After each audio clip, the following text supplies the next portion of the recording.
তখন আমাকে ঢাকা থানায় নিয়ে আসলো এবং আমার আসামিগুলাকেও নিয়ে আসলো সিলেট দুয়ারাবাজার থানা থেকে। আনার পরে এবং বলতেছে দারোগা স্যার 5 লাখ টাকা কাবিন দিয়া বিয়া পড়াইয়া দি। কিন্তু আমার বড় ভাই আলম বলতেছে যে না, এখানে বিয়া পড়ে না, আমার বোনটা খারাপ খারাপ চরিত্রহীন, আমার বিয়ে পাস শালার জীবনটা নষ্ট করে না আমার খারাপ বোনের জন্য। আরে আমার বোনের তো ইজ্জত আমার শালা নষ্ট করে নাই, নষ্ট করছে অন্য বেটারা, নাম দিচ্ছে আমার শালা কাদিরে। আমার বড় ভাই আলম বলতেছে এই কথা। তা আপনি ভাই হয়ে এই কথা কিভাবে বলেন? দারোগা স্যার এবং ওসি স্যার প্রশ্ন করে আমার ভাই আলমকে।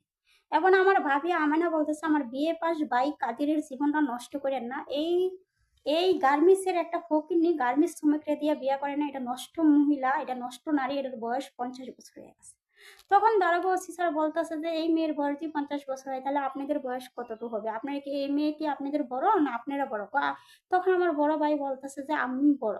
তাহলে আপনি বড় হলে আপনার বয়স যদি এখানে 40 বছর হয় মামলাতে, আপনার বোনের বয়স কিভাবে 50 বছর হবে? তখন কথা কাটাকাটি কিছুক্ষণ গেল। কিছুক্ষণ পরে দারোগা স্যারকে এবং ওসি স্যারকে আমার বাবি আমেনা এবং আমার বড় ভাই আলম মোটা অঙ্কের কিছু টাকা ওদেরকে দিল। সেই মোটা অঙ্কের টাকা নিয়ে ওসি দারোগা পাল্টা গেল। পাল্টা গিয়া মামলা লিখবে ও দারোগা স্যার। আমাকে কম্পিউটারের সামনে নিয়ে বললো যে তুমি মামলাতে কি দিবা? আমি বললাম আমার সাথে যা ঘটনা হয়েছে আমি তাই দিব। বলতেছে না, তুমি এই ঘটনা দিয়ে মামলা লিখো না, আমরা কোর্টে চালান দিয়ে দেই, তুমি মামলা লেখো কাদিরের সাথে তোমার প্রেম ছিল। কিন্তু কাদিরের সাথে তো আমার প্রেম তো দূরের কথা, কাদিরে তো আমি আগে পরে চিনতামই না স্যার। তো তুমি যদি কাদিরের সাথে প্রেম ছিল এই কথা না বলো মামলাতে, তাহলে এই মামলা হবে না, তুমি কোনো বিচারও পাবা না। এর থেকে ভালো তুমি এটাই লেখাও যে কাদিরের সাথে তোমার প্রেম ছিল। রফিকুল ইসলাম আলম দারোগা এবং ওসি স্যার আমাকে এই একই কথা বলতেছে।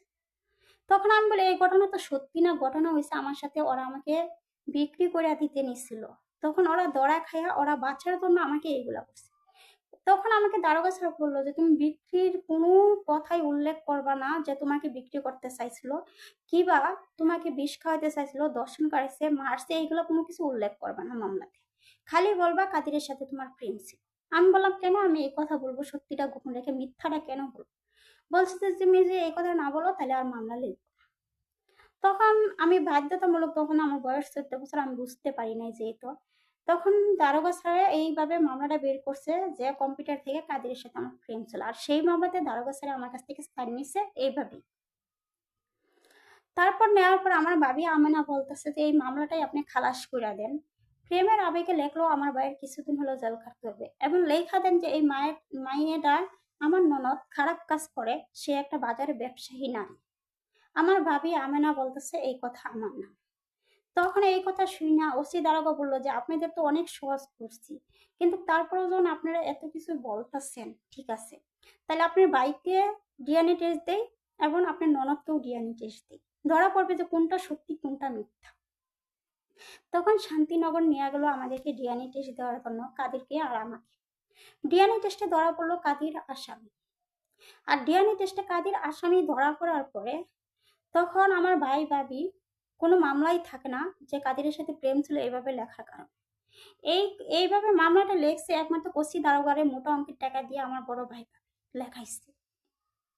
আমার বড় ভাই ভাবির নামে কোনো মামলা থাকে না, আমার বড় ভাই আলম এবং আমেনার নামে, কিন্তু মামলাটা আমি আলম আমেনার নাম দিয়েও করছি কিন্তু থাকে না। তারপরে আমার বড় ভাই ভাবি আলম এবং আমেনা 5 দিন জেল খেটে জেল থেকে বের হইয়া আমারে বলে তোর যত গয়না টাকা পয়সা নিছি সবকিছু তোরে দিয়ে দিব, আমার বড় ভাই আমার সরি আমার ছোট ভাই কাদিরের সাথে তোর বিয়েটাও আমরা মাইনে নিছি, তুই আমাদের বুকে ফিরায়, আমাদের একটা মাত্র ছোট বোন, তোর প্রতি অনেক অবিচার করছি, আমরা ভুল স্বীকার করছি, তুই আর আমাদের কাছ থেকে দূরে থাকিস না, আমাদের কাছে। এই কথা শুনে আমি মায়ের আবেগে পড়ে আমি দৌড়াইয়া ওদের কাছে চলে যাই।